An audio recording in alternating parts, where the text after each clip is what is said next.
I am standing across the street from 520 East Superior Street in Ottawa, and this is the site of Catherine's house.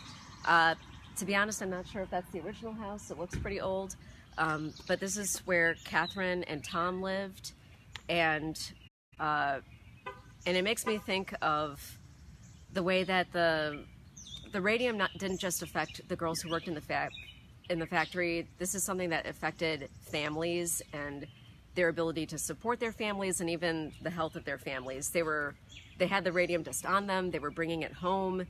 There was at least one documented case of two twin sisters. One of them worked at a radium dial painting factory. The other didn't, but they slept in the same bed. And because the sister who worked at the factory was bringing radium dust home with her, it ended up contaminating the sister as well, and the sister died of radium poisoning even though she did not work at the factory.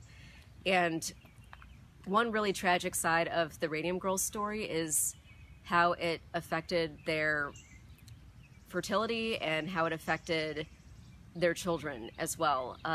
One thing that the play changes from the real story is that in real life, Catherine only started to have children after she was contaminated with radium. She had two children. Her son, Tom Jr., died in his 30s from leukemia, and her daughter, Mary, I think she also died of a pretty young age, and she had developmental problems throughout her life. The way that the radium affected their pregnancies and children, it really depended on how contaminated they were when they got pregnant, how long the contamination lasted. So it continued to have tragic consequences decades later, and